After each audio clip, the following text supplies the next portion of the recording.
Honorables députés et sénateurs, vous avez un rôle à jouer pour aider à corriger les excès du passé. Vous les collègues du Grand qui quittez les groupes armés, je vais le dire.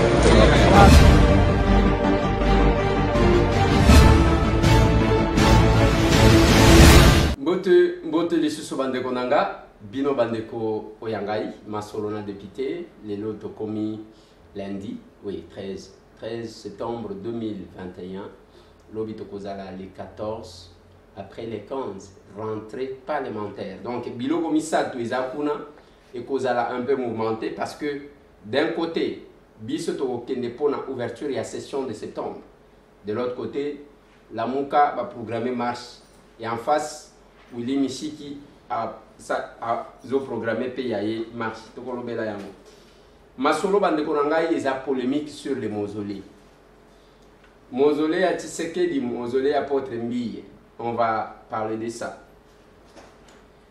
et pendant ce temps Palou se déchire dans les grands bandundu kuna 2 blessés le samedi pour nous la quand Mayobo na quand Willy et bazo bunda entre bango moko qu'est-ce qui va arriver à ces partis chers Antoine Gizenga masolona député bandeko nangai ezape na inongo bandeko na bino bakolala libanda na inongo depuis mbula mupepe yaki batoature ya ndako ekei où sont les leaders de inongo na maindombe masolo na député bandeko nangai eza makambo ya John Numbi encore une fois de plus bakangi batukuna depuis banquette bao bakutakisi les lieux entre autres ils en attente ya John Numbi autaki Katanga akendaki kuna tiki valise na ye ceux qui avandaki kuna to éviter eh ben ndenge tozolo baboye pour raison d'enquête baza wana au Zare pour enquêter et pour voir qu'est-ce qui se passe en réalité.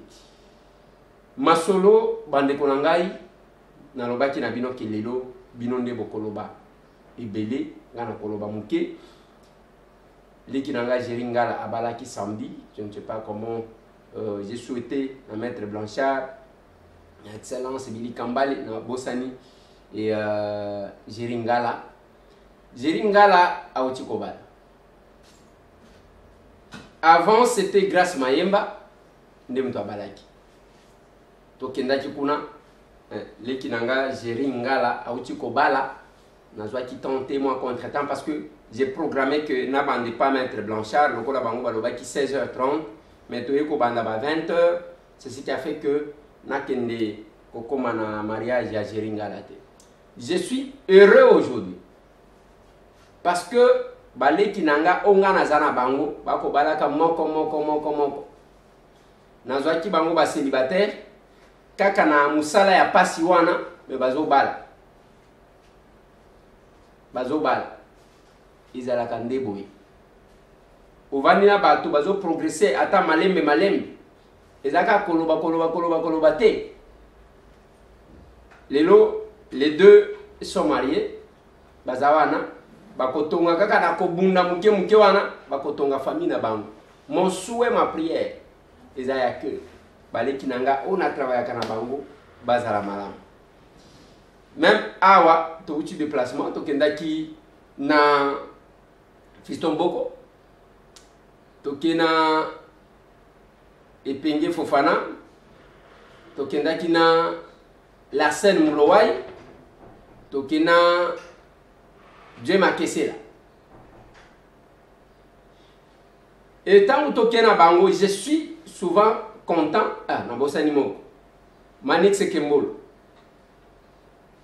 tant tozo voyager na bango tozo kende ko sala musala je suis très content quand nous nous déplaçons na baleki na ngawa bakenda ka malembe pour ko évoluer na lobaka na bango na pesa ka bango conseil moko linga musala linga yo parce que il y a pas de saut métier il n'y a que de sortes gens denge balobaka musala ya kizengi izalaka te musala ya bato maboma izalaka te ezali kaka bato bango moko nde bazalaka bizengi bango nde bazalaka maboma lobi na lobaki na bino batu ebele bazo sala ba théâtre ezaka ka soki abeli ata mwa muke okomona kaka kitunge bani kotambo botiela ye ça ne va pas. Mais je vous ai montré les images ya Mama Kalunga. Et si chacun dans son domaine s'organisait petit à petit, au lieu kaka yo tango batu bazali ko s'organiser yo zo bimaka prêtre na baba, prêtre na ba boîte de nuit, prêtre na buzoba, ozo bosana ke nzoto elimbaka, ozo nuna. Fêter ba anniversaire. Maintenant ozo fêter ba anniversaire, eza koloba nini? Ozo nuna. Et lobi yo tata mobimboka ngami na mbetu babandi ko salela yo kitunga. O asale bene pona mboka. Asale oui, muto akozala na problème, baye ba assister ye, mais tu es quand même un effort, même un début. Ya ke mutu na vie na yango a organiser yango. Ce n'est pas nyonso zozo bar, nyonso zozo boîte de nuit, nyonso zozo ba makango, ainsi de suite. Ce que on dit allez ba nyonso non. Et ça même Christ pour multiplier les pains à tout nabat. Bozana nini. Et c'est comme ça que moi je fonctionne même avec mes collaborateurs. Oh, il y a un problème là, non voilà, nous avons un problème, il y a $100. Papa, yo moko d'abord vous en a combien? Parce que quand même dans foot à Coyote. Oui. Yo moko d'abord vous en a combien? On a de l'autre côté, l'on voit place. C'est pour apprendre. Il y a batu ko s'organiser. Il ne faut pas qu'on vive le gola mutu. Aux yeux kaka lelo, au lieu sur lelo, aux autres là-bas. Pendant que les autres parlent, yo zobi ma prêtre, dans ma boîte de nuit, ok, aux années l'autre côté, ok, ko somba elamba ya cher, ya l'kambounini, complexe. Complexe. Bato mbongo balata ka penja trop, hein. Parce que ba comment casser. Et c'est la même chose parce que tolinga ka ba polémique ndengwa. Les polémique entre Mausolée et Etienne Tshisekedi, na Mausolée et Apôtre Mbi. Tala oyo na oyo. On n'a pas besoin, il y a pas polémique. L'église cité Bethel, Batoni Mausolée na bango ya bien pour que l'apôtre se repose. Et ça la référence. Ba oyo parce que oyo za privé, ils en a batu bazolande. Mais ba oyo ya Etienne Tshisekedi ezanini, ba pesi batu balia ba commission na kati wa. Batu basala bo soki otali maquette ba présenter biso yango te basala. Et puis ba vanda na bango tellement que awa même soki bakangi yo, bakokanga yo, kanga kaka mutema okokota okobima membo okozongisa te. Et j'attendais que les combattants de l'UDPS oh ba yeba ko revendiquer, ba revendiquer parce que maquette tomona na otozomona eza yango te mbongo ekei wapi à qu'est-ce qu'on avait confié la construction ya mausolée ya Etienne Tshisekedi wa Mulu. Nani ba pesa? Nani ba pesa? Batu balie mive tous ces gens qui font des bruits bafinga kaka batu pona nini botomoka kite pona mausolée balakisi bino maquette boy parce que comme lokola blague na mboko bakola kisabino maquette ezandenge mususu omoni réalisation mususu muto akoloba azate. Mais maintenant lokola mausolée est aussi privé. Oui, parce que je ne pense pas que c'est l'État qui a construit. Bon, je ne sais pas. Qui va enquêter? Polémique wana, bien que nazamu to ba polémique te na sepela kanangote, mais quelque part, ils appellent bien mon mouké pour que paie ça va tous les sons. Qu'est-ce qui a fait que dans peu de temps, mausolée et apôtre Mbi, et bimandengo wana bien, mais il y a Etienne Tshisekedi bima ata payo tango basala kango ya modèle wana te. Et nani akolobela Etienne Tshisekedi? Comment là, il dépasse viva. Ba fingi ale, bo fingi Eliezer wana ba fingi. Oh non. Botuna nani ba pesa œuvre ya construction ya mausolée. Et qu'est-ce qui a manqué pour que maquette bima ndenge ba présenter biso? Compliqué. Mais dans le bipé, na batu bazana kati polémique que non. Bon que na polémique te. Bon on va payer ma kamu ya cantine populaire. Au Félix Awuti ko fongola lobit. Na kan. Saké à Massang ceux qui combien il y a 25 kilos, ceux qui 44 000. Oui, 44 000 francs congolais. bango batie yango 19 000 de 44 000 à 19 000 on a pe okokaki ko publier ata soki olingaka Félix c'était ya malamu bandeko nanga etikala ya malamu et bino nde bato liboso j'ai même entendu ba radicaux bato azolo ke baza contre Félix Makasi na yo ki moko azolo bana collaborateur na te omoni soki batie na cité na ko bana kotinda yo mais il faut yeba kaka ndenge ya kobomba elongi bayeba teke yo ne mtoke toke kosomba biloko na bango eza biloko na bango te eza service national eza ya l'état place oyo bana na biso baleki na biso bakendaka oyo babenga bakuluna nde place masango anebi balobi babandi na kan chachi ezoke kan kokolo kan lufungula kan Mobutu awe eza soki na 5 camps après que na Lubumbashi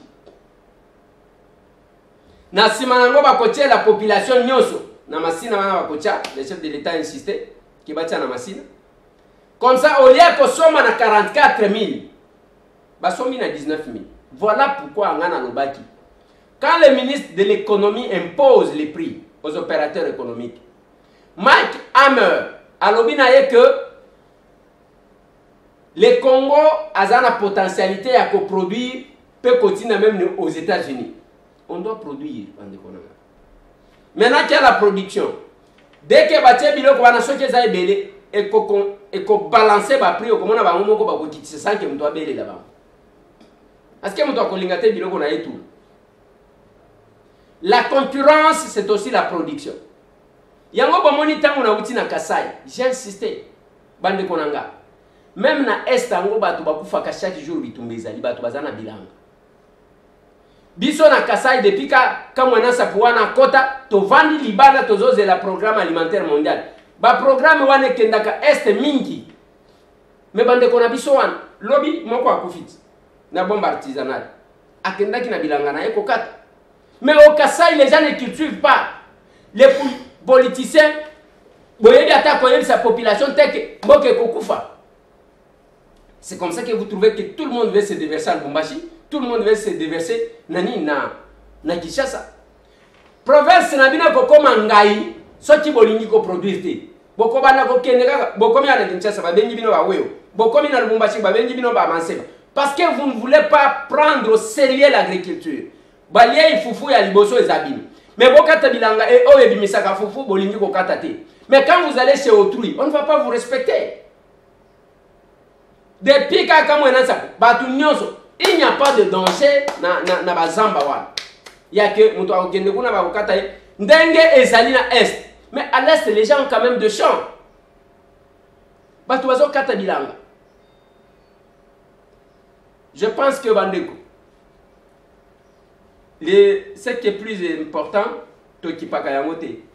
Mais to kendaka na biloko apam. C'est la même chose na zolo bana bandeko oyo ya nini. Yama Indombe, le leader Yama Indombe. Bo éviter que mon pepe ya makasi ezuba toiture na inongo. Bo éviter que batu bazola la libanda. Bozo c'est la campagne électorale. Mais c'est temps où soki a longwe lelo. Akitika kana inongo batake kana na zuya Kasaya. Mais nous sommes là. Il y a une structure qui a cotisé sur $500. Il y a que tout ça là. Mais tous ces leaders, Yama Indombe, ya inongo. Batwa Makasi, ainsi de suite. Là, vous ne faites rien. Soit qui a mis ce temps à se déplacer. Alors, n'a que negotala va nekonangai na inongo parce qu'il y a eu ça. Au l'union de Kisaline, à quel finga biso, token de comité de salle. Des réunions, nengo zomona ko cuisse, ya ba eli ya Kasai ba komi ko salle. Bokaka soni quelque part. Bokaka soni. Ezana mutu akanyi mutu maboko te. Nous touchons mêmes émoluments. D'ailleurs, moi, parce que je suis un simple député stagiaire, Nazakani n'a responsabilité ni la commission permanente, ni la groupe parlementaire, et là, de mon côté, je suis sans galon. Naza simple député. Et je fais tout, on s'organise au lobby, c'est le cœur qui donne. Il y a une maman qui m'a réveillé ce matin. Alors, depuis là, qui sait qui moi, na télévision, j'ai fait l'insomnie.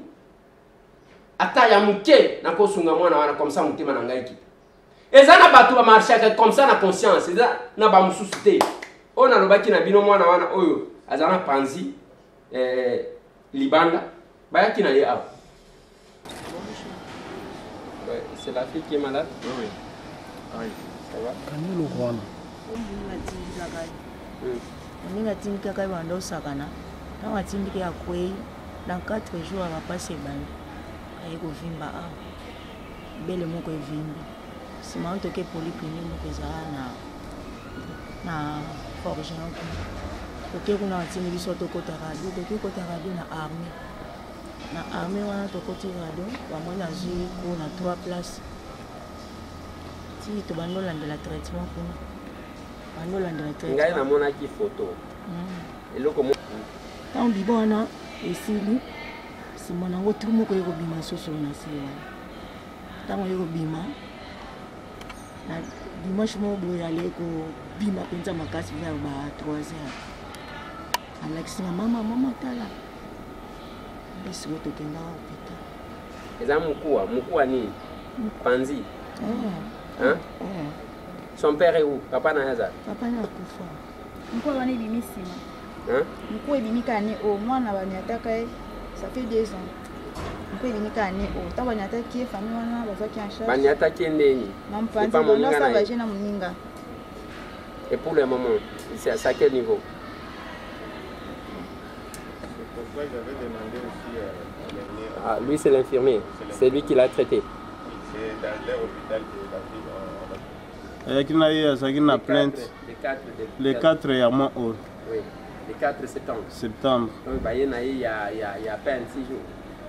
Vous envoyez-moi les images Il y a une plainte qui est na mwana wa nde tozwi fiche mpona koconsulte totali effectivement tomoni moko ya panzi libanda nde totuni nini histoire ebandaki ndenge nini tosa nde yaya ya mwana ye koexplike biso eza depuis l'année passée abanda kosakana moninga na ye alalaki moninga ye telema tosakana aboyi nde aye konyata ye na nini na panzi anyati ye mpe ye abombeli mama ayebisi mama te leki na ye après quelques jours ntango douleur ebandaki nde aye koyebisa maman. Après baké hôpital place au bazalaki. Ba traité moi na. Après quelques mois. Après quelques mois ba bimi na nini na hôpital bibon eye ko bima place au banyataka ye. Bon, maman banda ko sala pansement na ndenge na ye na nini na ndako tout ça. Bibon ne silaki. Après quelques mois, Bibon est Bon, nous avons trouvé que l'os était déjà sorti. Mais nous avons demandé l'os du côte était sorti. Pour des précisions, nous avons demandé l'examen des radiographies. Ils ont fait ça? Ils ont fait ça. C'est ce que vous avez? Oui. Qu'est-ce que vous avez trouvé? On a trouvé que l'os était déjà consolidé. La partie qui est sortie, les côtes étaient cassées de part et d'autre. Maintenant, la partie du milieu était restée libre comme un corps étranger à l'intérieur des muscles. Maintenant, comme ça, beaucoup traînaient. C'est ainsi qu'il y a eu l'abcès et l'os est venu sortir à partir de l'abcès. Maintenant, son cas est comment?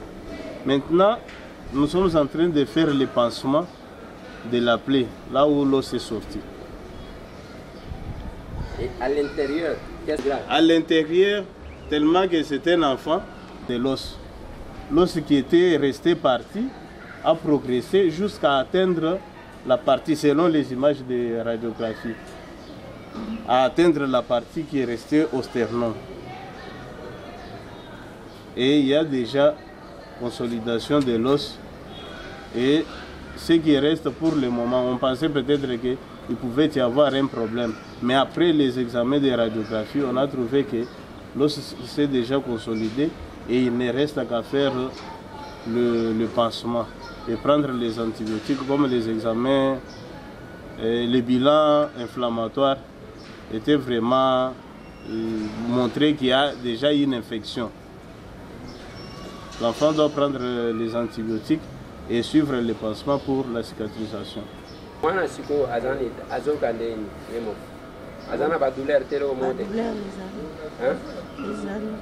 Montre-moi d'abord. Faire les pansements et donner les antibiotiques. Ce qui reste. Mais l'enfant a aussi un problème.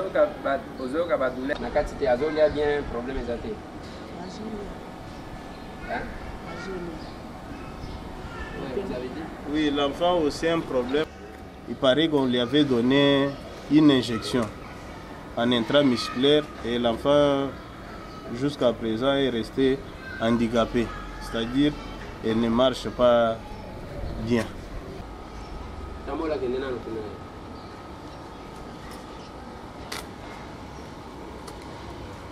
Reviens ici.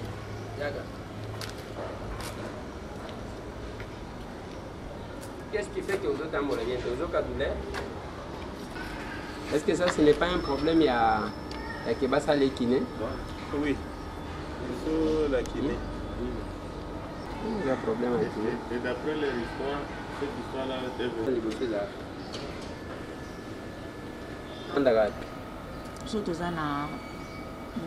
Pas loin d'ici. Ok. Il se pourrait que l'os est tombé. Et que selon l'infirmier, l'os a progressé jusqu'à... Moi, par contre, je cherche à ce qu'on fasse une contre-expertise. Une contre-expertise infirmier. Total là, comment il fait ça là. On a fait tout pour que tokene parce que on doit vérifier total la mwana wana koya kukufa pamba son papa n'est plus atikali na mama na yewa to sala ka concurrence na kosala bolamu toza na posa ya kosala concurrence na kofinga na te kokosa eleki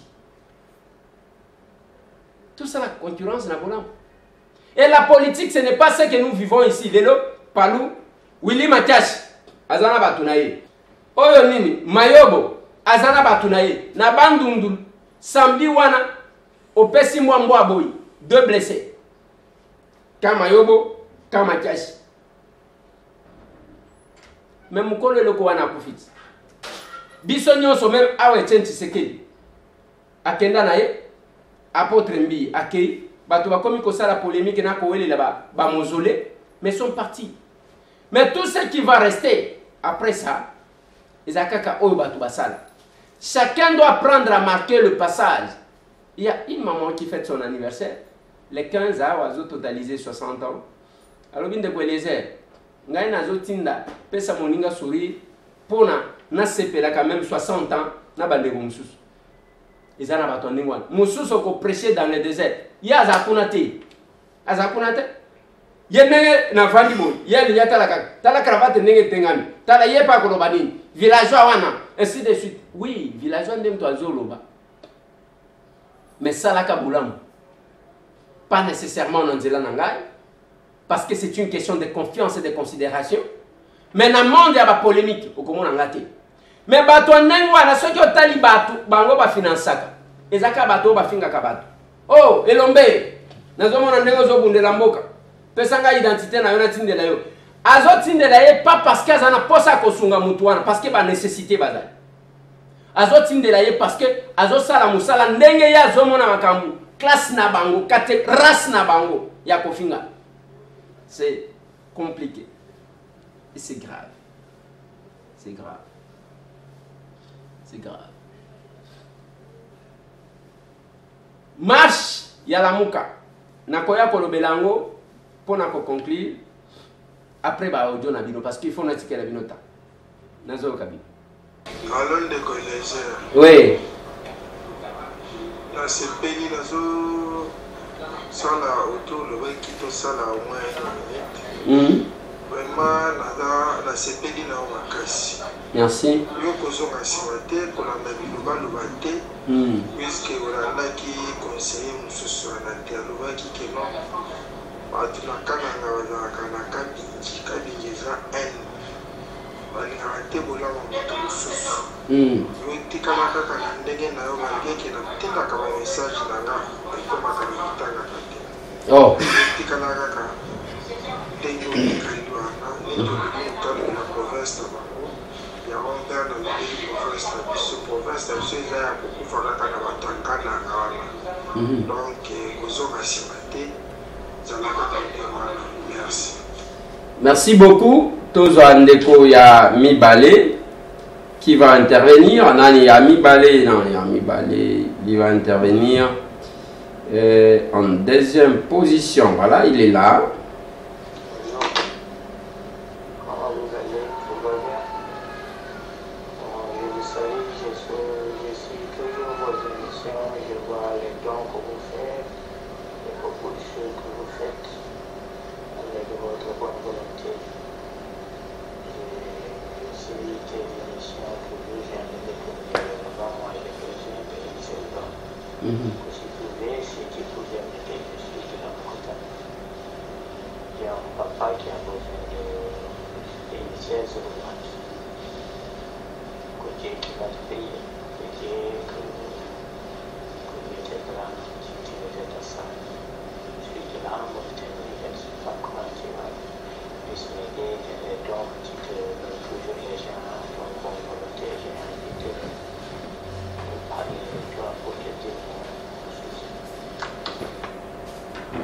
Bien que Nayoki ait la difficulté. Bonjour, de quoi il est. Bonjour.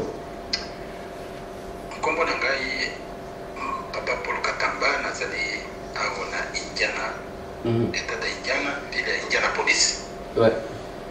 Na États-Unis. Oui, papa Paul. Nazali Makami Balé à Loba pour la colonie de l'eau. Na évité ce qui Kotanga. Puisque ba message na tinda na mona ka koyamba kangote parce que tinda ka ya milai kole boso na sengi yo o se plaindre minimité.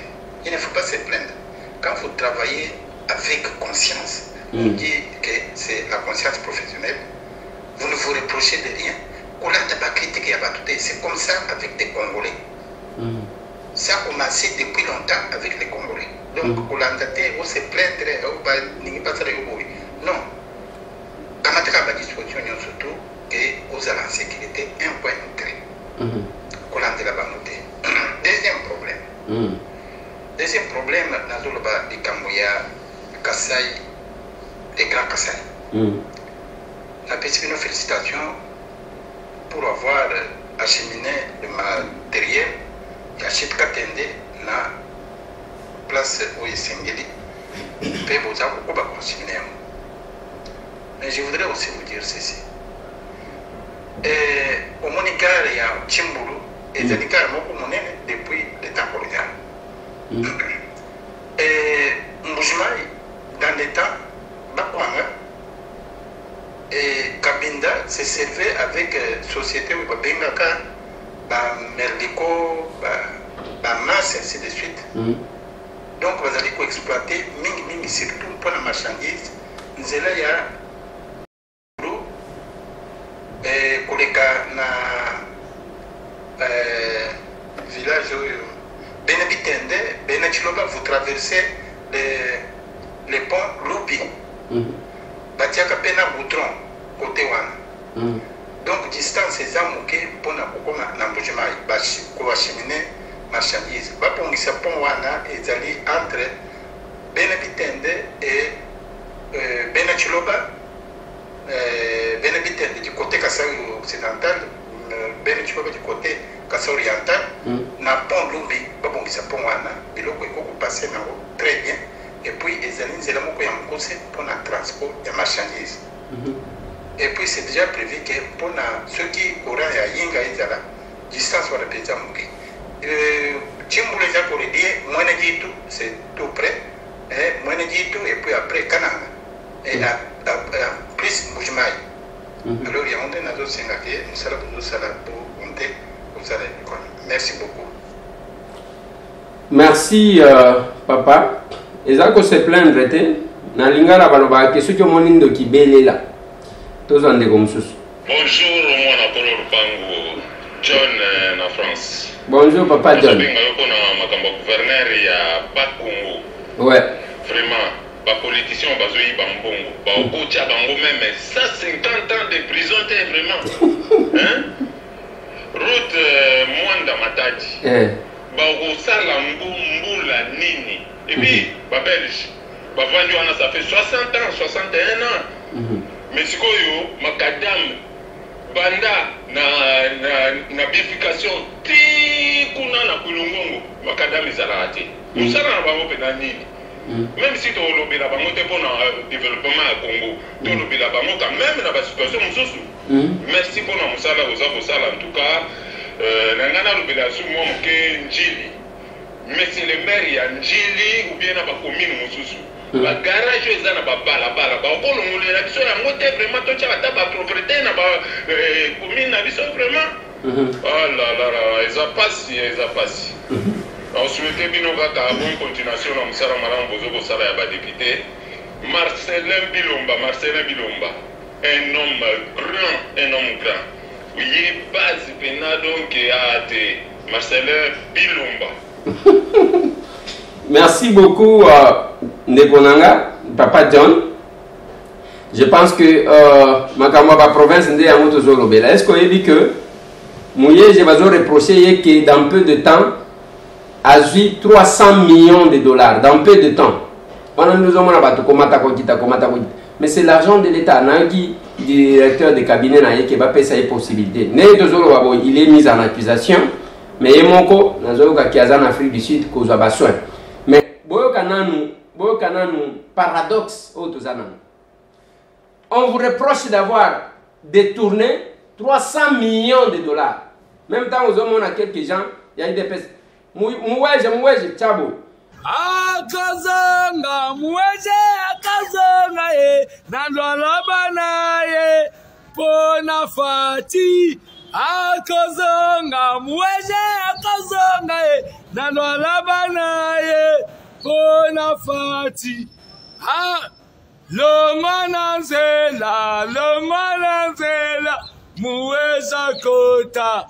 Fimbwa kekele dalabango bazomange tolobi na bino muwe akozonga muweze azozonga nalwalabana les gardiens du temple de la démocratie, l'œil du peuple, l'oreille du président muweze azonga. Soyez mobilisés au Katanga nalwalaba. Bino tubo inara mouej. Ciao.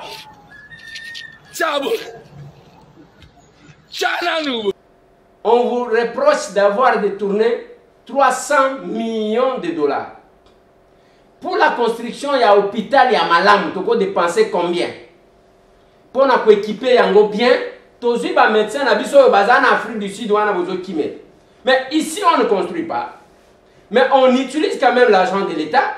Dès que mutwabeli mutu yewana kamatinde boyebi pona nini ngana zwa ki vaccin tangu batu bazo tatone bazo banga ainsi de suite oh tozo zela facha zwa ainsi de suite facha zwa ki vaccin lo ngai na zwa ki vaccin avant batu nyoso j'ai pris AstraZeneca na zwa ngo pona nini ngale le soki na beli on va pas m'évacuer ba ko évacuer ngo wapi oh ka ke yezera za malade aza soki na monkoli aza malade aza soki na mama yemu et puis soki ko kufa na kufia ezana batu bazana facilité ya keba évacuer ba ngana ko landa batu te tozo ande ko mususu mbote honorable Eliezer mbote honoré depuis États-Unis de honoré baza originaire ya Kasai que ça soit oriental ou occidental je suis kassaïen nako belela précisément na bandeko surtout ba kassaïen ba oyo baza na possibilité ya kobongisa epa na biso kotonga banzela kotonga infrastructure nyonso ya développement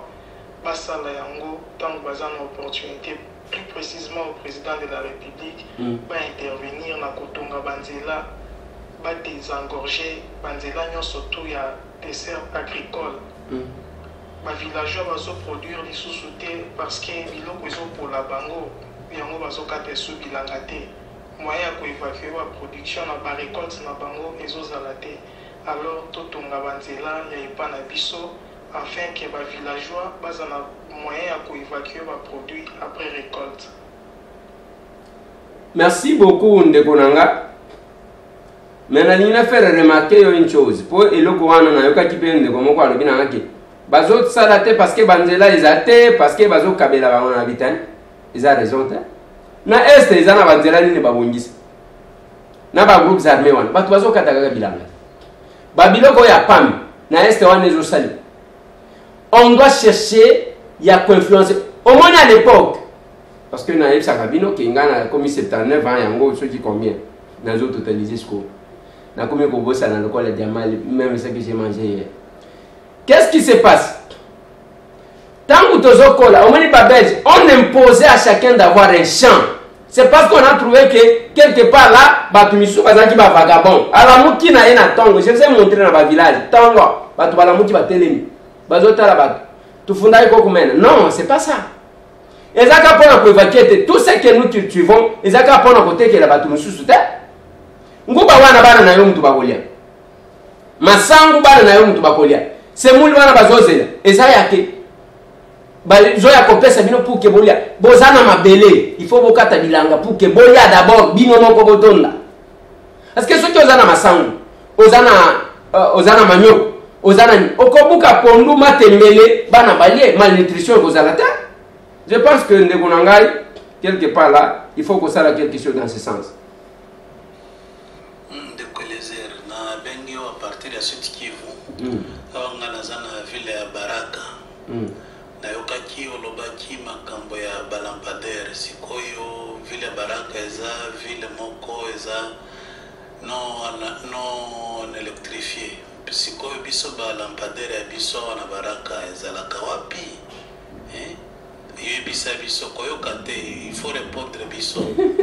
Bon, bino toyoka tolanda kayo mikolo nyonso lobaka problème ya érosion côté oyo toza na ville ya Baraka donc territoire ya Fizi moyen ya kobima awa kokota Bukavu eza te barabara ni route numéro 5 esi ebuka nango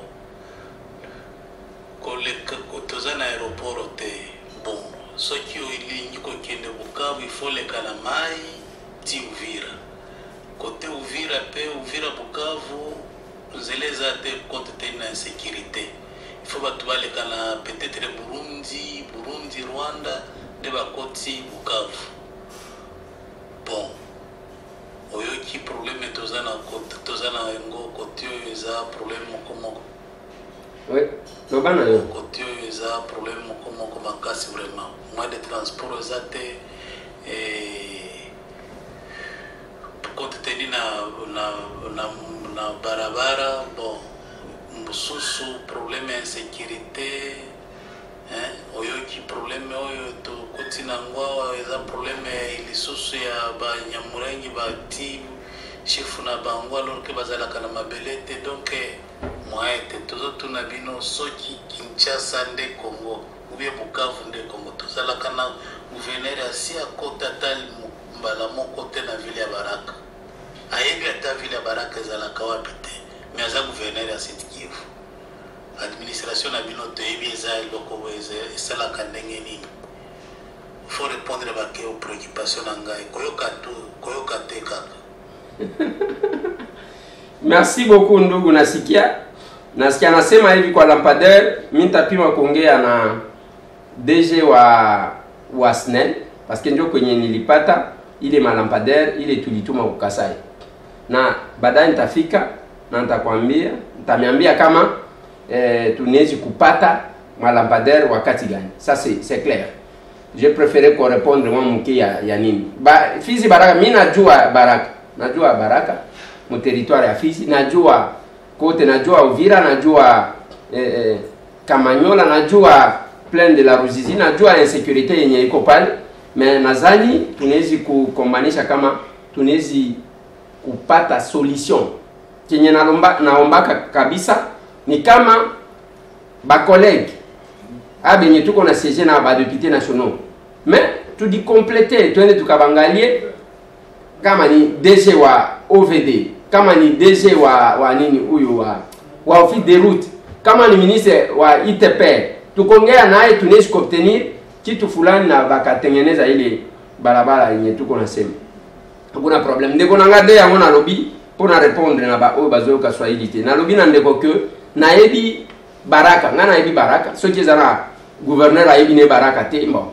Etali na yebi kuna na yebi Uvira na yebi Plaine de la Ruzizi na yebi Kamanyola na yebi contour wana nenga zolo bakaka boy pona obima il faut kota na soit na Burundi soit nini okeo baluki ndewe yeko koma na Bukavu. Eza normal te. Et tokobunda na senga ka ba collègue nanga to simba na to kende ko beta pour que tozwa nini to komeka ko bunda pona ba lampadaire tozwa ndeko mususu. Bonjour député. Bonjour. Ngai Isidore Bakanja. Ouais. Bakona province ya Mongala, territoire ya Bumba. Na territoire ya Bumba. Toza enclavé. Territoire ya Bumba toza enclavé. Route Bumba Lisala eza 150 km. Mais na 30 mètres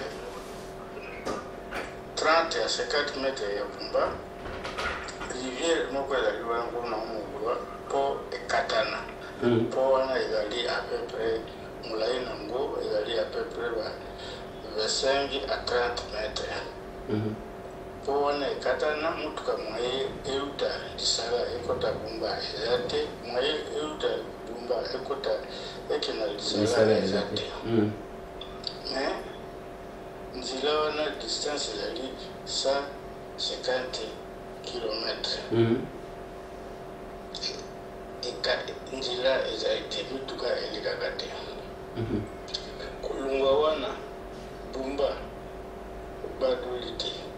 Obie Kotakoli ezali à peu près 250 km. Nzila ekufa.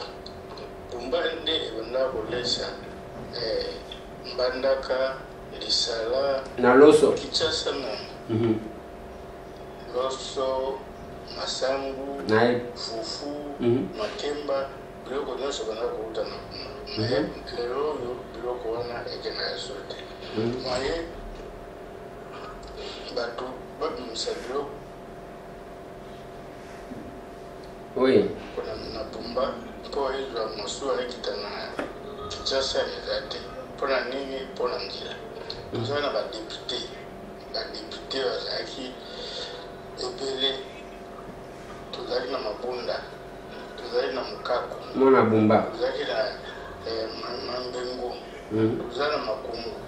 Pona cité que c'est kaka wana.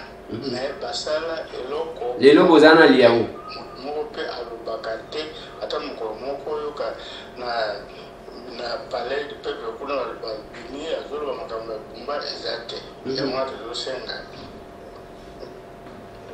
gouvernement abeka kotala nano biso nzela wana surtout po wana même ata basali banzela mosusu te mais Lisala Bumba. Merci beaucoup Papa Nanga. Je pense que d'abord VPM il y a fonction publique. Moi nantuka ndenge babenga kaina Bumba. Moi nantuka Liaou Akolanda, je vais changer aussi avec lui. Quant à ces deux années comme ça. Bonjour Eliezer, bonjour Eliezer Ntambo. Bonjour. Merci. Kwa deba nazora wakana chiloka na monoko ya biso. Lobaka babuki biso. Na badala. Bando la kibiso. Na kusoro likambo wana. Ata biso tokona kiyote. Na motema tokona na ngolo ya Nzambe. Tshena makambo ya Nzambe kono sono kokona yebo. Descendre na terrain. Soko descendre komona ka bantu bazora la ka libanda. Yo za député ko la ba député belé ba musu ba fanda. Na bureau, yo fanda kana bureau te. Kita omono otala na badala. Wan kote ya rapport otala makambo wana ba sinistre wana. Vraiment nasepela soki ota likambo oyo nakosepela makasi nzambe apambola yo. Merci beaucoup Papa Nanga. Je pense que beaucoup de collègues na avenue Kabinda croisement Kassavubu, troisième parcelle après la station Netuzo Kebo Kassa, où l'équipe là soana au coup à mettre Narcisse comme ça tous en contact, tout le kandenge nini ya kokita kuna descendre pour na biso les problèmes té to koya to mona situation et puis toyeba nani yango to koti ko bousculer pour que bande ko bazwa solution. Tous en ndeko mususu. Bonjour Ndeko Eliezer. Bonjour maman. Ngakombona nga Mawanzo. Maman Nzobe. Naza mutu ya province ya Otuele. OK. Précisément na territoire ya Faraji. OK. Naza na ba 3 points oyo nalingi na soulever concernant province na ngai.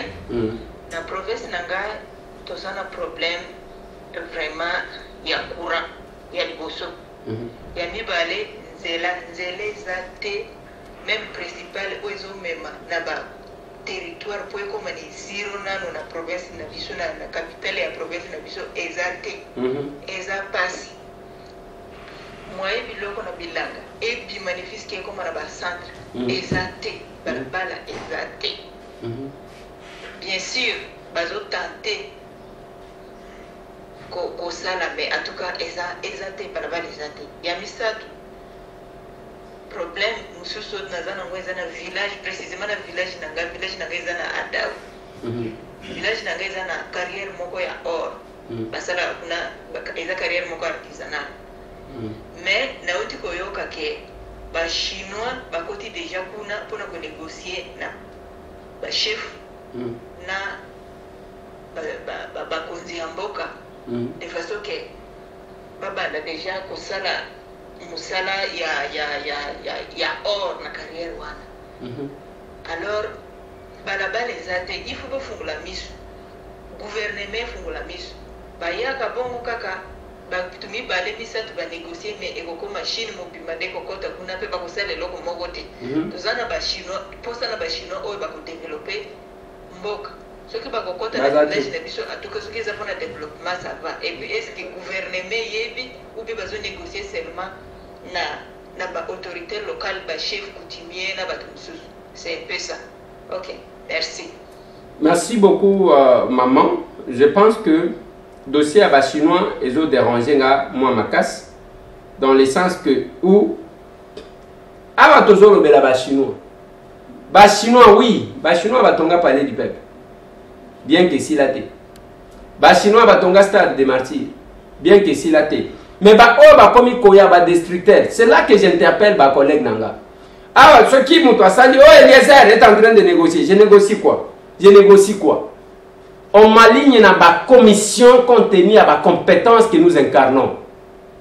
Nous avons tout à ce qui na kosenga na ba collègue Nanga. O baza na commission batinda ki na est pour que ba enquêter ndenge bazokata ba nzete. Bon, ça la visible, ce n'est pas bino bozakuna envoyé par l'État, c'est vraiment important. Makambo ya ba chinois, on doit prendre des mesures qui s'imposent. Et pas na bango, bazo accorder ba visa te et pas bango. Bazo bengana ka bango. Awa siko bazo balugane balingi et ils font ce qu'ils veulent. Maman tozo zongela awa makambo ya d'interpellation. Bokoyoka. Mais bien la population, Eliezer aza jaloux, azo kaboué, ezana jalousie mon côté na boyoke la monde. Je suis un élu. J'ai tout intérêt à défendre bino parce que ceux qui na sele en côté un jour kaka bino wana boko balukelanga. Tango yinda bokena ke pana. Mutu afinga makano ko langa azali. Azate parce que masumu nyonso ya ba député deke bayoke na yo pe Eliezer batenga na kati. Na yo kaka ngoma bete, je comprends parce que nga bo voter kinga. Moi je n'ai pas été nommé. Je suis porteur de votre mandat. Maman, tu as solo la peine à inagosi. Hein? Makamo ya Otuele, ya bandela na makamo susu. Tous en comme susu. Bonjour, Ndeko Eliezer. Bonjour. Vraiment, nazali kulingana ya bisayo likambo ya province ya Otuele. Pamwe lobike mutu nyonso alobaliko na province sika ya Bimi. Ngai nazali Egypte. Nazali kolobana na parti ya Canada.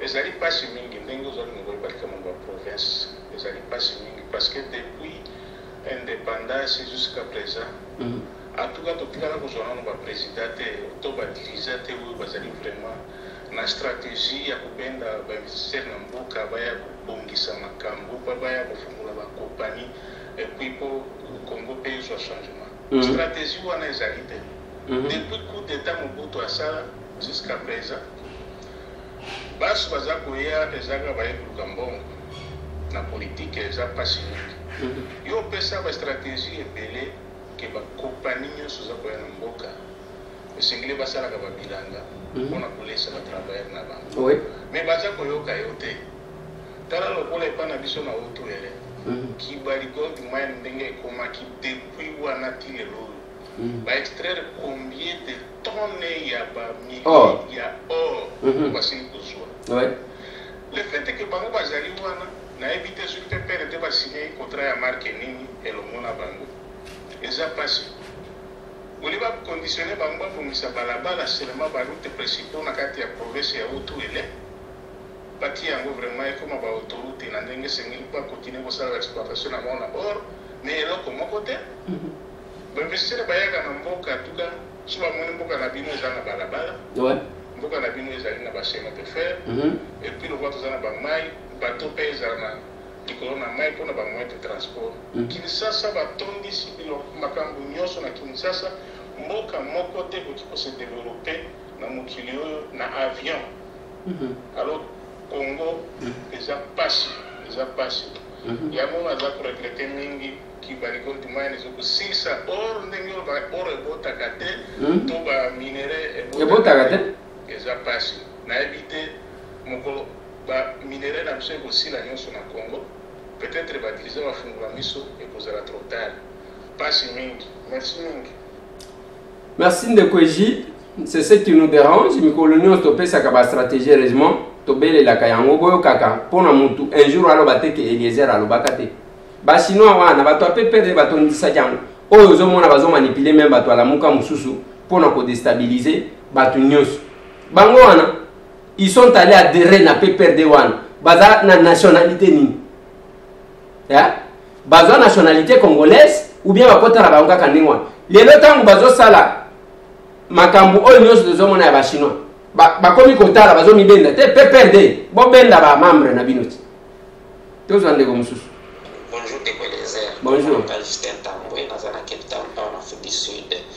Na ye na intervenir na makambo kaka ndenge olobaki lelo eza concerne mutu na mutu aloba makambo akote na bango nga naza originaire ya province ya Lomami na Kabinda kuna nasengi kaka baautorité na biso politique bango tu bazala na bomoko mpona développement ya province na biso ya Lomami mobimba badivision banini eza biloko ya bien te parce que depuis kala babandaki koloba tozodépendre na mbugima etolingi province mais na province yango wana bazala bomoko toza na nzela te toza na eloko moko te elakisiki province eza kote oyo mais bazala bomoko mpona développement na avenir ya province na biso ya Lomami. Merci beaucoup. Merci beaucoup de Konanga. Province à Lomami est la province à sous-traitance parce que c'est une province qui ne dépend que des autres. Les leçons qui bougent mal à Kanye. Il y a un autre solo pont ya Panyamutombo. Tout ça là tout aussi. Bafongo l'aérodrome. J'ai aimé ce qu'il y a autre là lobby que on ne connaît aucun pays à travers le monde où il se développe pas dans l'avion. Ça c'est clair. Moi j'avais proposé au départ, on a proposé à un chef de l'État que au lieu d'avoir un problème, il y a un gouverneur oh, il y a 300 millions de dollars. Vous comprenez 300 millions de dollars. Et quand on va là-bas, distance en déni. Hein? Et c'est parti comme ça. Parce que ça, la pré-barragement politique, au moins, il y a une zone en force. Il faut dominer. Mais ce n'est pas normal. Dans le bas, on a que à 5 pendant une année, la première année, on a 2020. Que chaque gouverneur a relié kaka province naie, to a connecté province naie na province voisine. To pesi munen anzela, to pesi dimanche makadam, to pesi neni bakaniwe koti ko salema. Et to sengi que mutu na mutu o relié. Donc au bout, il y a Tamboye, yo après 3 mois d'inspecteur ya présidence bazoya ko vérifier mbele ero mutu alongwa kana mutu kana Lubumbashi akomi na Kinshasa mbele ero mutu alongwa na mutu awa akomi Kindu. C'est possible. Mais on n'a pas voulu m'écouter. Il y a un projet à maison préfabriquée pour nous coller à niveau. Il y a un saut de moutons. Qu'est-ce que ça soit maison préfabriquée? Qu'est-ce que ça soit saut de moutons? Qu'est-ce qui a résolu quoi? Saut de moutons, on a proposé la route de contournement, autoroute, il y a Libanda, les autres bandandis, les brasseries, si qui montent à gare, n'a pas sorti. Comme ça, vous épargnez biso busoto mususo ba pa na biso bazomon. Ba yoki la gangate. C'est resté comme ça. Tous en de comme sous. Bonjour. Ezangai Delphin Bamoyo.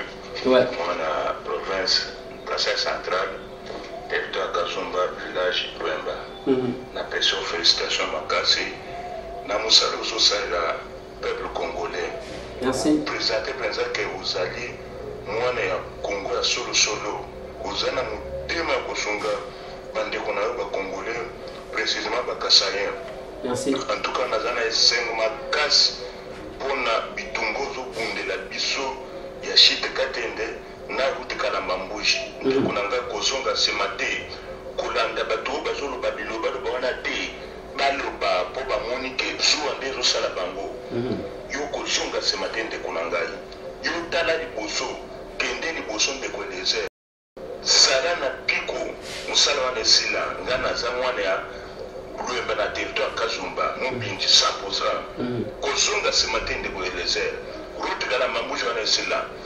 Chit Katende sila. Merci beaucoup de Konangai. Zala na piko kolanda bazubu wana bandoki bachor. Boso sa ki déjà ba cérémonie ya chef coutumier. Mutu moko te akotsa lisusu liloba ba chef coutumier basaba sa ki ba cérémonie nyonso. Mutu moko te à côté de Melayo, aux amours d'ensemble, toujours semble répondre à you. Merci beaucoup de Konangai. Kozonga ce matin, toujours de la caca, jusqu'à na route Karamambouji, si là, tu coupes ça, you pensa ma tonne de mingi de Konangai, les airs, député national, moi d'ensemble, toi, c'est au bouki, moi lengue, ou dit tunga, moi lengue, député, merci beaucoup, moi lengue. Merci, merci. Merci. Merci beaucoup Papa Nangai, tu continues ko bundandengo wana parce que ezana makambu. To lobela batete là, Papa Kasenda bimawana. Pona ni omutema mabe boye. Voilà, kaka boye. Naza mutema mabe parce que bovande la kabisa ba, bovande la eloko nini yango bovande la. O bolinga kate batu baye. Les gens sont en train de souffrir. Allez, yo vandi dès que balo agitation wana e bandaki na Sankuru. J'ai été menacé. Dans les Kissi mon pépé wan. Aya Kasaye ban. Nous allons continuer tous en dégomsous. Allô, Papa Eliezer, où est toi? Même Maman Nicole, Australie. Oui, Maman Nicole. Dis-moi du province wa Kasaye oriental. Kwetu jikengele jikukunjanjila. Walonjila bya chicha bichuma kulikala ko kumyamba ko kuchimuchi. Kote wa Manganda Jika, kote wa Lubao, Senteri, Kabinda, mais moi kufika bikuru kuku centre kakwenda mushetu tunjila kayena kokuto, please. Moi wimpa mama ngaku di moi be walu wanjila kibundi ngi insister kadi ba proche ba mfumu te to aba nyatu monanu mukalenga ku télévision d'étudier kadi diputato et nous sommes en train de crier. Maman lobi wana ke problème eza ya nzela nde eza na Kasai parce que masango kozala na Ngandaji ke kozala na Lubao Senteri kozala na Kabinda mais moyen comme mbujima ezate mais tozolo bela maman na pesa en tout cas une proposition o ya ke soki bayo ke la kanga mbele ero tozana ndingi mususu mais il y a les gens qui sont écoutés ba commissionnaire o batondi ku bazo plasaka o balingi bazo parrainer o balingi mais où est-ce que vous mettez les chefs? Mais les chefs aussi doivent comprendre qu'un jour, on va les laisser. Parce que de tous ces gens aujourd'hui, les hommes forts aujourd'hui que je vois, dans le régime où il y a Félix, les hommes forts que je vois à la présidence, même pas dans la réunion stratégique qui y a l'autre de la manifestation, je sais de quoi je parle. Mais Bonjour Bonjour, Ndeko Eliezer. Bonjour. Comment on a Lambert Pongo? Oui, monsieur Lambert. Na apesio mote na parti la Zambia wa. Murishani. Na lingina contribuer moke ndingo lobito lobela pona ba province. Ba province na zone de la province na ngai ya Sankuru. Papa. Mboka ezali nzela. Nzela ne mboka. La province na biso tozana ba richesse. Ouais. Etali nguba. Oui. Baloso. Ouais. Ba café. Biloko ebele. Ezali. Oya ko moto abimisi amemi na kananga ndenge tozala kosala série ya Mobutu. Ozwi mwa quelque chose. Mais mboka na biso eza kaka banzeba mabulu kaka. Goudron tozololela papa. Papa mokonzi ya mboka papa Antoine Chilombo Félix tolingio mingi papa tiela biso goudron na kati ya province na biso ya Sankuru aéroport ezanga goudron anyanya epai na biso na Sankuru bao bavanda batiaka na mabenga na yebi soki mbongo yango bakukunaka bango na bambongo wana anyanya Mukumadi badepite bozala exemplaire lokola Ndeko Eliezer. Merci mingi Nzambe yapambola bino. Kao papa, kao. Ezaka kaboy. Wana papa kasi ndeplace azali. Posa kufa. Tozo ndeko msusu. Oui. Bonjour Ndeko Eliezer. Bonjour. Ngana kuluba na Swahili, mbona zangu Swahili. Lobana yo. Mimi naitwa Mitera Diallo. Na Bujumbura niko Sud Kivu. Nilikuwa napenda niseme kuhusu problem ya Banyamulenge Sud Kivu. Bon, sijue kama itamalizika kati gani parce que gouvernement yetu ipendi kamate ya en sérieux hiyo dossier. Vraiment napendekeza gouvernement itusaidie hiyo probleme. Vraiment sioni hata mwangaza mu quelques jours qui viendront. Merci. Ok, asante sana ndugu. Je pense que hii maneno ya Banyamulenge inakuwa quand même plus grave sasa na inapendeza. Je pense que baone kama bana mipokea tunamipokea mwinchi yetu, inapendeza mjue bienye mniwezi kufanya na bienye mwezi kufanya. Mais quand vous venez pour commencer à éliminer bienye inchi haiko bien en imposant les chefs coutumiers et autres, haiko bien vile. Tutapima kuongea na bengine ndugu wangu kama solution yenye tunaweza kupata. Ndeko alobeli makamba Banyamulenge alobi que makamba Banyamulenge kosilaka mukoloni tout ça. Na lobi pe na yeke ezama la mute soki boye na mboka batu bayambi bino eke bobani ko luka kosilisa batu nyonso boba na ko imposer même ba chef coutumier, c'est pas normal. Tous en dégonce. Oui, bonjour mon frère. Bonjour. Sandi qu'on est office à partir en France. La sengi na lobeli pona Sankuru.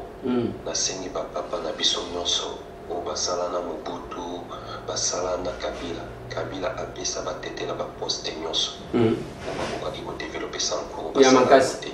Et wana zo senga bango ba papa na biso. Ba mende ba shoki dondo ba okoto tout ça. Est-ce que moi ils ont besoin de retraiter ba papa na biso? Boutika ba jeune ba développer Sankuru. Lo jangwana érosion ezokota tina katiavi. Boutika la kosala le côté aéroport to sana ngote et lo komo côté ezala Sankuru même 1 cm ya goudron ezate. Mais boutika la ba jeune ba développer Sankuru s'il vous plaît. Oki motema mabe andenge ndio papa kasenda luba. Siko avenir ni no bozomo na pona Sankuru. O memeli biso na baba division, o bana yekonda, o bana yesu tout ça. Boboma pena chamba. Pour aluba anyanya wa anyanya. Je sais que le bana biso boutique la biso Sankuru ikende poso s'il vous plaît. Merci. Merci beaucoup Ndeko Nanga fils, mais je pense que oui, autant dit Jean-Charles Okoto, Lambert Mende, Omalanga, ainsi de suite. Mais nous avons aussi une question qu'il faut se poser. Tomituna. Na gouvernement awa, batete la baza 4. ba VPM mibali. Christophe Lutundula a par la peine à part. VPM et affaires étrangères. Maître Asselo, VPM et intérieur, les postes clés, Mibali. Et d'ailleurs, il y a souveraineté, ministère de la souveraineté. Mibali, Bapesi Ango, Batete là. La chance, Batete là, Bazakanango, et Zamakas, Namboko. Parce qu'à chaque époque, à chaque génération, Batete là, Bazaka en bonne position. Mais na Simanango, Mibali Moussousou Bazali Wana. Oh, il y a une personne avec handicap. Azapé Moutete là. Donc, Batete là, Bazakat dans ce gouvernement. Chéribé aucun de Senga. Transport aux voies de communication. Moutete là. Je pense qu'en ce moment, je ne pense pas qu'il faut toujours voir Mende, qu'il faut voir Okoto, qu'il faut voir chez Okitundu. Donc, comme on appelle Bamoussou, parce que jusque-là, chez, pour le moment, n'a pas de fonction. Okoto n'a pas de fonction dans le gouvernement. Tozanaye député, c'est parmi nos vieux. Lambert Mende au Malanga, Tozanaye na parlement. Pour le moment, Batiki. Même province, il y a Sankourou. Bon, on a évité ceux qui ont bloqué le gouvernement, n'a jamais été investi. Depuis qu'on a commencé, ah, Ezakaka, Oloeko, Makase Ezali, et pas Moukoumadi. Mais je ne sais pas qu'est-ce qui se passe finalement qu'on a en province. Bonjour, Ndeko Eliezer, nga Maman José aux États-Unis. Bonjour, Maman José. Naza Mupakata Kokombe. Ngande, Maman José. Kinshasa, Tobota, Mana Kinshasa, papa. Kinshasa, comme le village natal na biso. Papa nanga. Ba maman biso ba komi bangi. Ba uta bakata Kokombe ana. Baza tozado biso Tobota miwana. OK. Siko tozo tongela ba maman ngobanda kuna ntsele. Na kota buma na meninzo ku papa. Na lubamba la musu na video lobi na ngayo sa député national ko komona na bongika longe papa bostay la biso wana ko papa na ngai. Banda mukile banda kota buma na nzoku bachaka goudron liboso kizenga na ndako ni kaka quelques centimètres kaka papa batu po bazwa transport 2000 francs. Ouais. On a ça na ville au sala ndenge ni papa tale la biso likambo papa na ngeleser nzamba pambolo hotel la biso avenir nzoku tshela biso nzela merci papa. Bye. Merci beaucoup maman kuna naebi côté kuna. Tozo bunda maman parce que né tozo lo babo. Ezako bunda malembe. Je suis quand même content parce que d'obtenir 1 500 000, oui, pour na kobanda érosion ya Kindele. Nous nous sommes battus. Na bana Kindele, na quelques mamans ya Kindele bazakuna, toyoki que mbongo déjà ebimi 1 500 000 pour na kobanda érosion ya Kindele. Ce sont les efforts que nous fournissons. Na lobaki na bino kalamingite avni Itaga et Kobanda. Na pesa kibino babalabala okomona ka mutu moko ake atie banderole bato bazelaka bango wana uzo welela nana tozo ndeko mususu. Bonjour Ndeko Eliezer. Bonjour. Notre député national. Bonjour papa. Moi c'est John Kailou. Originaire de Lubao. Je veux seulement signaler que concernant les Kasaï, il y a un problème qui peut un peu diminuer la pauvreté. À l'époque, il y avait les systèmes que Jonas Mokamet est encore en vie, je ne sais pas encore. Oui, il est encore en vie. Les Ndombikaïembe sont là, ou Kavindre Moukala sont là, l'abstraction de l'Amiba, ou René Lenevo, qui était l'électeur général. C'est pour dire qu'il y avait quand l'Amiba a mis les diamants, il jetait les graviers, ce qu'on appelait les déchets, dans la rivière Kanchi. Et les enfants traversaient vers l'école Kalendamdish. Derrière là-bas, il y avait la rivière Kanchi. Les gens, quand il y a la rivière, les gens partent prendre les déchets là qu'on appelait bisoda. Tu peux aller là même 3 fois par jour. L'Amiba jette les diamants de 0 à 2 carats. Les gens vivaient. Par jour, tu peux faire 3 fois, trouver 0,70, 1 carat, $400. Et les gens vivaient. Tous les wéwos que tu vois là, si on ouvre seulement les tamis là. Parce qu'à l'époque de Kabila, on avait fermé tout partout où le MIBA jetait les déchets pour que les trésors n'aillent pas. Si là seulement mon campement peut donner les conseils au niveau là, qu'on ouvre seulement les déchets là, qu'on ouvre aussi les déchets de colline 14, qu'on ouvre aussi la colline de Takizala, tous les périmètres là, au Bodjini 3 aussi derrière là-bas, nous on est né du Kenya parce que moi, on faisait part à l'école. Après-midi, tu pars dans la rivière là-bas, tu as quelque chose. Même les enseignants faisaient ça. Tu pars aussi là-bas, tu as quelque chose. Et c'est comme ça qu'on fait pour un peu atténuer. Ce que je voulais dire aussi, à l'époque, il y avait où tu peux quitter le mouvement jusqu'à le Baou, Samba, jusqu'à Kindu. Je ne sais pas si c'est tout opérationnel. Un autre point que je vais suggérer est que moi, l'Égypte, un mouvement, c'est seulement 120 ou 130 km. S'il y a un moyen qu'on peut faire seulement un petit highway là. Highway, c'est autoroute. Et ça qui relie moins du tout là. Ce sera même là. Au lieu de faire 1 heure, quand ça peut me faire 30 minutes, on ne va pas. Si, du moins. Moi aussi, ce que je suggère aussi pour vous, les prochaines élections, mais la candidature du gouverneur, nous serons derrière toi. Que Dieu vous protège, votre frère aimé et haï, John Kailo. Merci beaucoup, Ndekonangai. L'historique, au PC, il y a la possibilité à vivre. Mais il y a une chose que j'aimerais rappeler. Au moins, oui, depuis un certain temps, tout le monde s'était jeté dans les diamants. Mais tant que tu as mis lancé dans le diamant, ce qui s'est passé, alors c'est quoi? Des fois, il faut recourir aux autres. Il n'y a pas que les diamants, il y a aussi l'agriculture. Sans vouloir que tu vas détourner mission à Bango selon loi OADA. Et j'ai discuté avec un économiste qui me parlait de cette loi-là. Mais dans le lobby, il y a une chose que vous devez retenir. Tant que vous lobby loi OADA, ngai na lobby te que batu balongwa na secteur na bango bakende kosala makamususu. Mais ba travailler na bango kaka bat sala bilanga oyo ko permettre que batu na bango ba se retrouver. C'est ce que j'ai dit. Et makamu ya nzela wana o lobby, nzela ezali susute, ezali susute parce que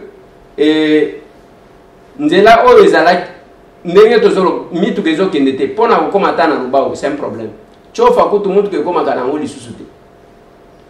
Moulendambo à l'époque amemaka un projet babenyango CTB bato wana bazalaki kosala cantonnage manuel et komaki mutu akolongwa kabinda ake mbuje ake chofa azongi na ye sans problème. Mutu akolongwa ake lubao. Il a été combattu ake kovanda ninga ke kovanda ninga ake kovanda wana. Donc, oya mwanadito zoloba. D'abord, o makadami, ceux qui boyebi nzela mwanadito, makadami wana, et bukana, et comme kosala bato, comme kosala sur combien de temps. Calculer ceux qui libulo ezana kati ya makadami, ce que libulo a munen. C'est vraiment un problème. Et yango toujours meka ko bousculer na bande konangai, ceux qui une solution peut être trouvée. Mais il faut aussi que bayo ke la kabiso, parce que nous on ne fait que donner des propositions et des conseils. Bao baza proche. Et pas mon conseil, bah mon combat milite. Tous en dégomme sous. Bonjour honorable. Bonjour. Comme on a Pedro, nous sommes à Washington State, aux États-Unis.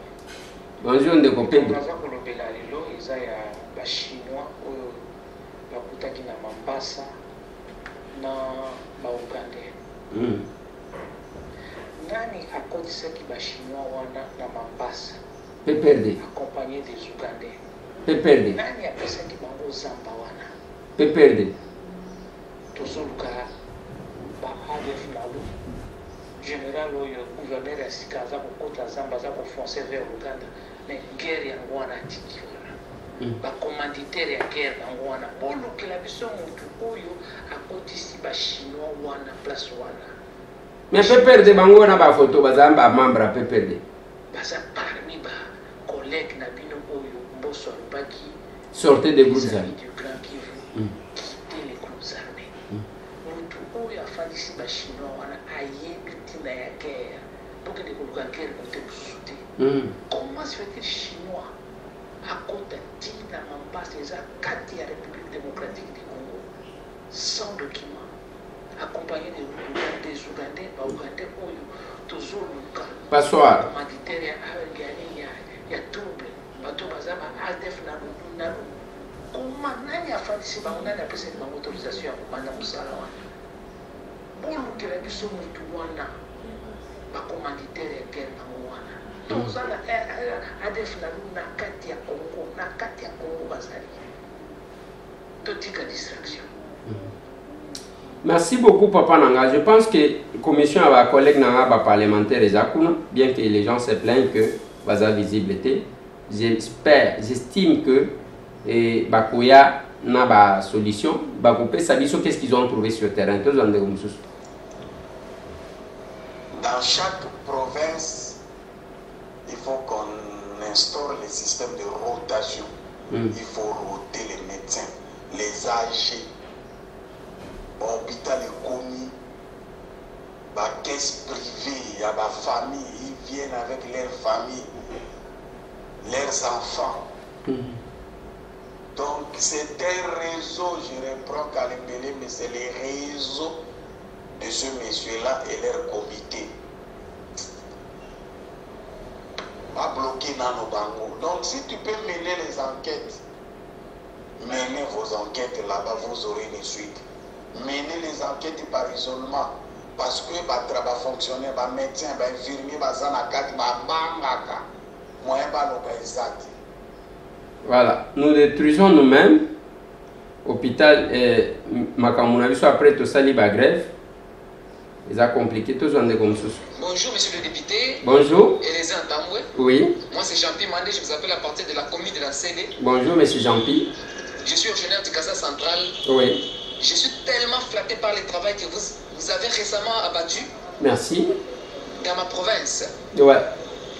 Mais je plaide pour que tous ces gens qui vous dérangent là, soit disant qu'ils sont des députés nationaux de la ville de la province de Casa Central, ça va, nous n'avons pas révisé. Nous avons voté les André Claudel Loubaya, les Délices Sanga, les Chela Kamba, nous avons voté et les soi-disant tamponnés qu'on n'a jamais su s'il était sur les listes des députés nationaux ou pas.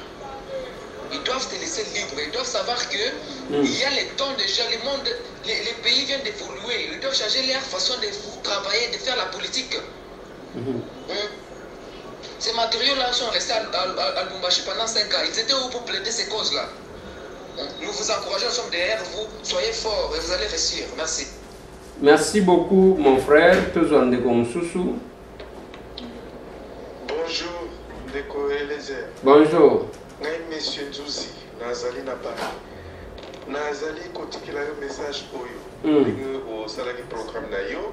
Otamtaki bisoto tika wa message. Nazali koyekisa yo kaka, na episoko zali informé. Monsieur Atou. Azaki Maki. Kester. Mwana mwasi wa Azar Kester kuna na Matadi. Achaki na coffre ya voiture bakotaki na ye Angola. Ça fait 2 jours. Nayoka ki nzela lufu. Atou Sakima na ye. Azadjen Angola. Et on est informé. D'accord, merci beaucoup. Toyoka ki ke va côté la kinzela lufu. Mais bazo ki manini ceux qui va saler le côté. Toujours ndeko mususu. Allô, papa Eliezer, bonjour. Bonjour, maman. Nga nazali mutu ya Congo Central, naza munyanga luosi. Nga lobi bo papa, question yo tuni biso nga na moyo mutu ya makasi te na Congo Central. Que oyo batie po abongisa Congo. Parce que lozolo bambe ezalaki wana na ntango ya Kabila balongolaki po azalaki honnête. Na ntango na papa azalaki Conde ville Kikanda azalaki ne na l'est. Biso tozala mutu ya makasi te soki oyebisa biso po baprison bahôpital eza kokufa. Tala kaka bato bomonaki na Matadi wana baprisonnier nde bakufaki.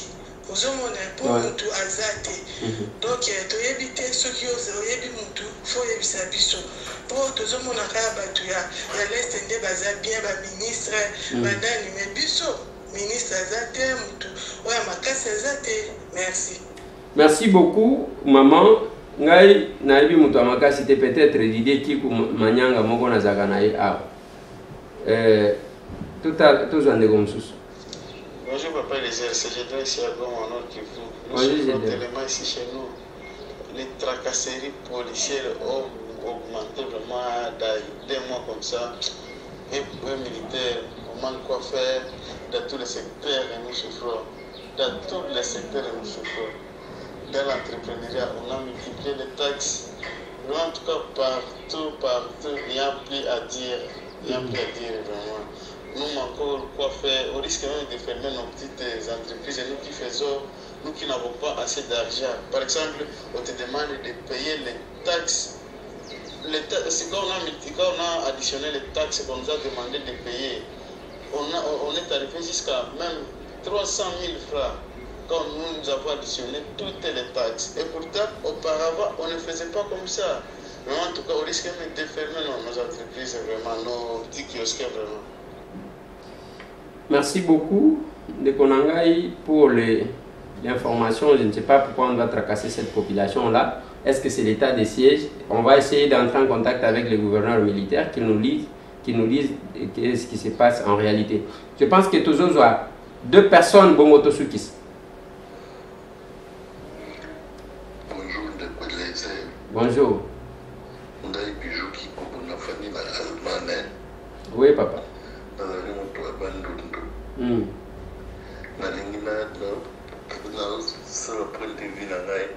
Ouais. Pour les gens qui sont abandonnés vraiment, abandonnés de désert. Yo, Rubi qui vous a dit, puis que vous avez député national. Le plus de député national en Italie, Congo, Mobimba. Taille la biche présente Kambaban, nous on a aéroport. Et le côté aéroport, on a besoin automatique de ce qu'on met qui est sur l'avion, mais qui est la biche là. Mais toi, nous pesons moins T, nous pesons moins T.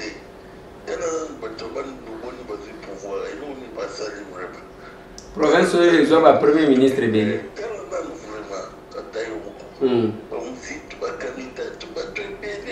Yoga Bakomba.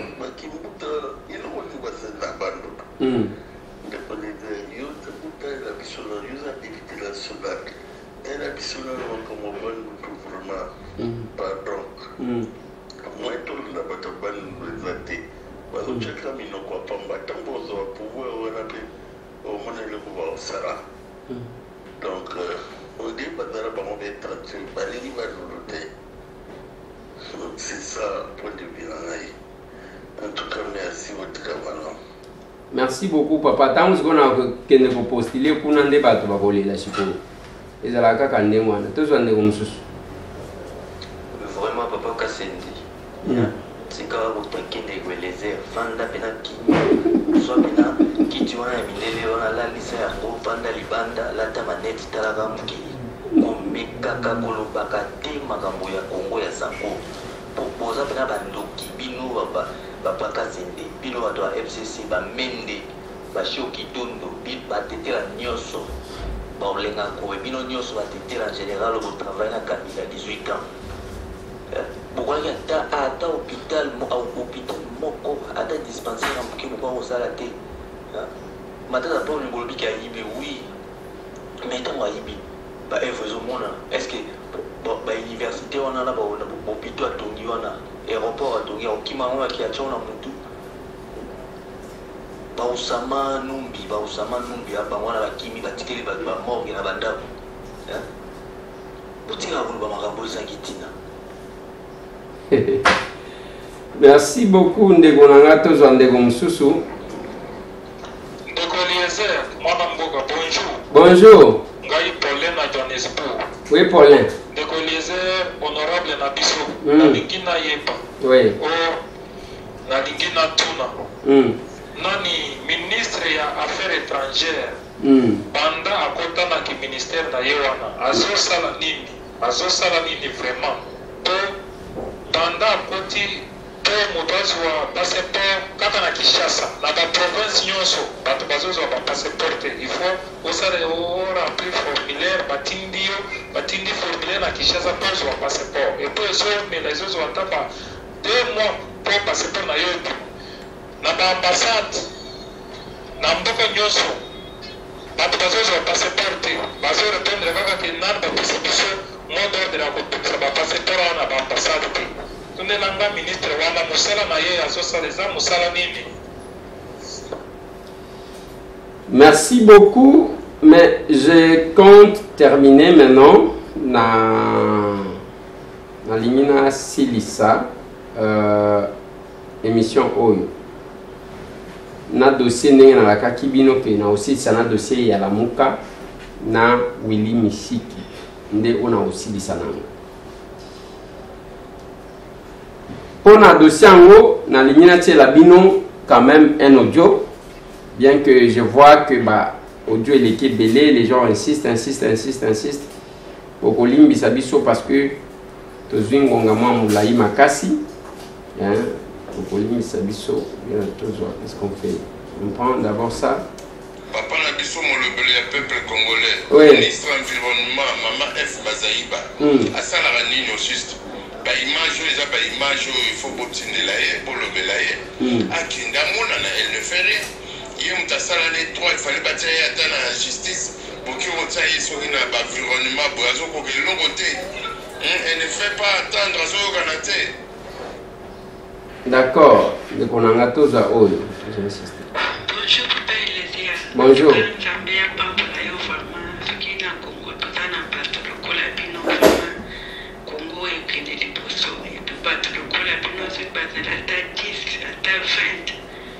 gouvernement ya président kanisi Congo ekokende liboso na moni mpenane ozosufri na kati na kananga antuka esalinga mpasi na mwana motema me bamosusu basala na bafandi kaka na babiro tozomona bango basala ata mosala moko te antuka nzambe apamba. Merci beaucoup maman tozwa ndeko mosusu mpona kosukisa. Bonjour.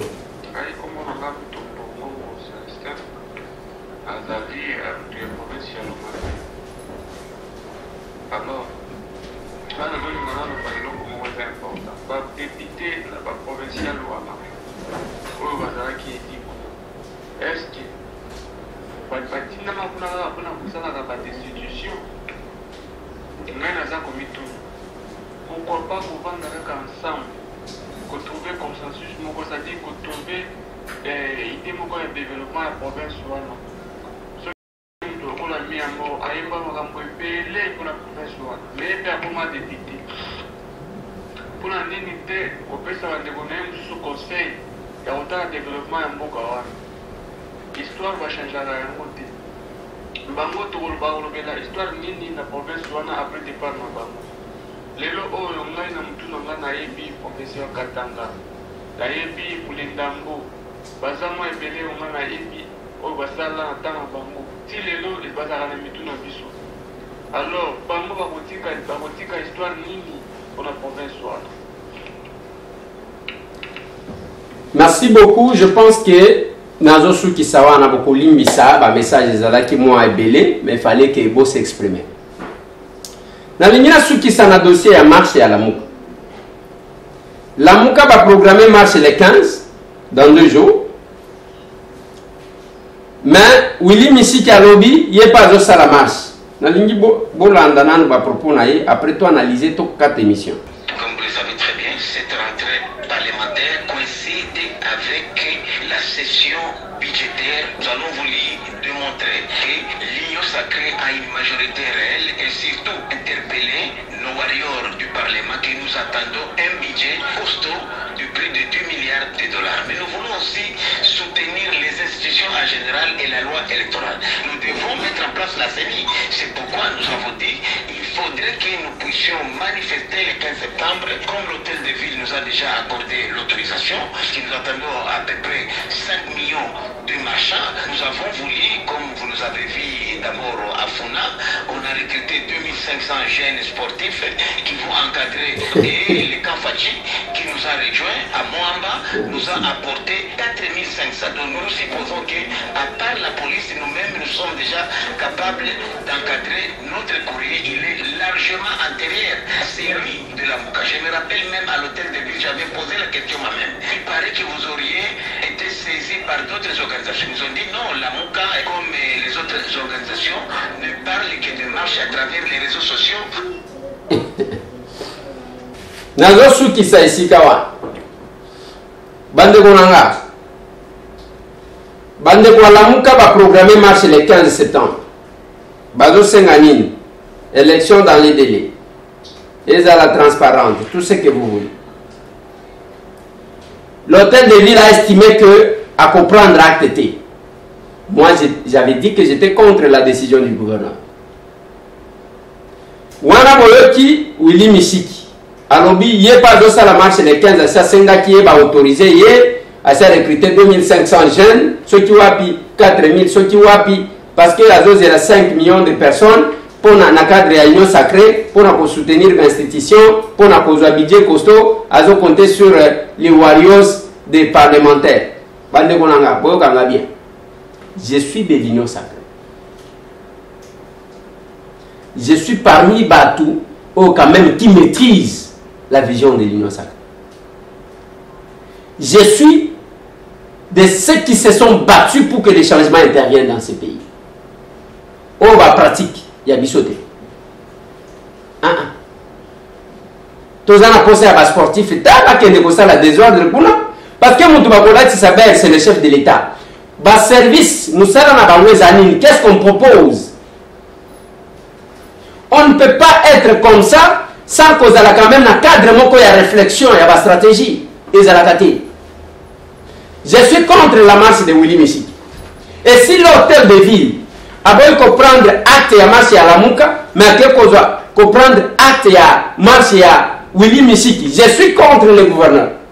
Et ça va pratique dont nous avons été victimes qu'on ne peut pas utiliser. Parce qu'on ne peut pas dénoncer quelque chose après Bissoto Saliango. Je suis très contre ça. Il fallait qu'il bâtisse la MOUCA va marcher.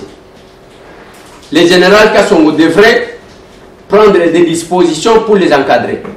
Namoni mutu moko a publié wana ke ba conteneur soki ya gaz lacrymogène yi bozo ka soni tenga tozaki koloba na Kabila ke olia ko somba gaz lacrymogène bongisa le social pour que bato bato mokela yote. On ne peut pas utiliser les mêmes méthodes que nous avons combattues. Je prendrai des positions comme ça oya ko inanga ainanga oyo nasala ka biloko pona ko sepelisa batute. Il fallait laisser Martin Fayulu Nadolphe Muzito basa la marche na bango, la police encadrée bango. C'est ça aussi ce que nous voulons.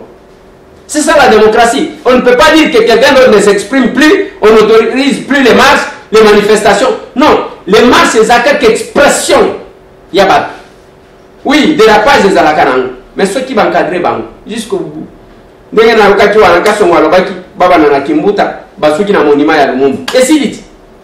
Mais où est le problème? Plus c'est beaucoup boya. Je vous ai dit que nous venons de là. Nous connaissons. Bissoto yebi tozaba spécialiste et marche.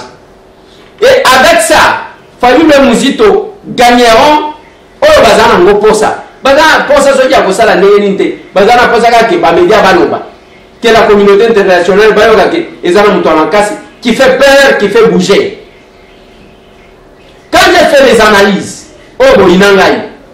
Na lobby vous n'allez pas prendre le chef de l'État pour poser Yena Batumioso. Et ça, erreur grave. Lui-même est de l'Union pour la démocratie et le progrès social. L'unité de tous les Congolais. Quand vous cherchez à l'opposer, et puis il a créé l'Union sacrée. Mais, comme vous ne maîtrisez pas sa vision, Bolingi, à force de flatter les mêmes pratiques, les mêmes comportements, Yabat. Allez, vous tirez les joueurs contre autant de joueurs en face. C'est bizarre, c'est compliqué. Il fallait que le chef de l'État soit avec Martin Fayulu, qu'il soit avec Moïse Katumbi Tchapo, que le chef de l'État soit avec Matata que vous voyez là. Makambo justice, justice c'est ça la moussala. J'ai même compris, je dois profiter de l'occasion pour une mise au point A. Place Boinakanga. Je ne défends pas les individus, mais je vois ce que nous sommes en train de faire. Ce n'est pas que Matata, s'il a un problème, mais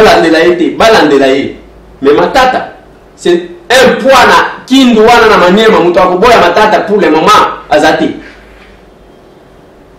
matata asali eloko ya ke balinga ye ke bana ya kindu ya Maniema baporte ye soki mutu mususu azokende kokosa chef de l'état ke ye aza na poids na kindu koleka matata ainsi de suite eza lokuta bongo lokuta c'est du mensonge. Pour le moment na kindu nga nazomona mutu aleki matata na poids te, mais cela ne veut pas dire que soki matata sala mabe bakolandela ye te. Je vais parler à Katumbi Siko. Namoni que dans tous les sens on cherche à Kolukamutu ou à balancer Katumbi que de chercher d'avoir Katumbi. Est-ce que nous comprenons ce que nous faisons? Au lieu d'avoir Katumbi avec le chef de l'État, mais nous on cherche à Kolukanani à contrebalancer Katumbi dans les Katanga. Pourquoi ne pas prendre celui que nous estimons que Azana poids au lieu à Koluka Oyo et à contrebalancer? C'est de la mauvaise politique. Je l'ai dit à la télé. Boko Fingangai, Boko Loba Loba, ainsi de suite. Parce que j'ai même entendu quand il a dit que non, on va pardonner, tout comme Abino, ou Lobi va pardonner, Mibi. Non. Quand on dit qu'on gracier Moutou, ou pardonner quelqu'un, c'est-à-dire on ne peut pardonner que quelqu'un, Oyo va estimer que Aza coupable. On ne peut pas pardonner l'innocent. On pardonne les coupables. Pourquoi on n'a pas même un petit temps, il y a quoi analyser? Même la grâce présidentielle, c'est après la condamnation qu'intervient la grâce présidentielle. La condamnation définitive de la personne. Ce sont les notions élémentaires. Il y a pardonner jamais Moutou Oya Sale Lokote. Quand Katumbi vous a dit que le chef de l'État a pardonné Batou, c'est-à-dire d'abord Batouana va juger Bango, Bazala, responsabilité Ezala établie, ensuite chef de l'État, selon la Constitution, a continué de pardonner Bango. On ne peut pas pardonner un innocent. C'est difficile de comprendre ça. Tellement que tout ça, na place à tout le monde se jette, tout le monde trouble l'inquiétude, tout le monde parle n'importe quoi. On ne sait plus capter le message de Nenezaleli. Nous avons encore une fois de plus. Oui, si ma tata a volé, si ma tata a détourné, d'accord, justice à l'Andelaï. Mais ma tata n'est pas quelqu'un que le chef de l'État peut perdre na Kindu. Na Maniema. Au lieu qu'on peut-être, tout qu'on veut fabriquer pour en les contrepoids. Mieux vaut avoir les gens que nous estimons que bazana poids. Aujourd'hui, na Katanga, depuis la mort de Baba Kungu, la stratégie c'est que Tozwanani, qui peut contrebalancer Moïse. Mais Moïse est là. Qui est allé voir Moïse et que Moïse a dit qu'il ne marchait pas? Parce que jusqu'à aujourd'hui que je parle, Moïse est de l'Union sacrée. Mais qui est le patron de l'Union sacrée? Ce n'est pas Félix Antoine Tshisekedi Tshilombo. Si vous avez Bino Bolingo, vous avez Félix Ezaya Nengenini, attendez Loko Bozobuka, attendez Loko Bozobuka, l'essentiel Bino Bolobakate. Bofinga. Voilà, et je sois bien. Parce que jusqu'à aujourd'hui, Katumbi est de l'Union sacrée. Le patron de l'Union sacrée, c'est Félix Antoine Tshisekedi Tshilombo. Donc, par conséquent, l'analyse est que Katumbi a accepté d'être guidé par Félix Antoine Tshisekedi. C'est difficile de comprendre ça. Mais quand vous cherchez, depuis que vous avez commencé à fabriquer d'autres personnes au Katanga, oh, va faveur, les lois va fonctionner à ma casse. Qu'est-ce que nous sentons au Katanga? Te sentir ni, en toute sincérité. Les lois, binowana, mouyez, bah comme il Kabola, oh, bah pro mouyez, oh, bah pro, oh. De la mouillée, les AIGF, de 300 millions de dollars détournés dans Kamwa Tamouké. Bino Bolobi va soutenir l'IGF. C'est pas possible. Vous voyez que Namboka Oyo, Bazatiko Seka, Bamoni Mutwakusu, Bazobenga Ekason, Yokason Longwa. Le cas songolo, c'est comme quand son jour va salir réunion là-bas. Balobiyaya, il faut tout relever. N'est-ce pas bateau bazo c'est cabis. Les notes communales. Commandant ville Kassongo, auditorat Kassongo, service national Kassongo. Ah, tu écoutes le lobby. Merci.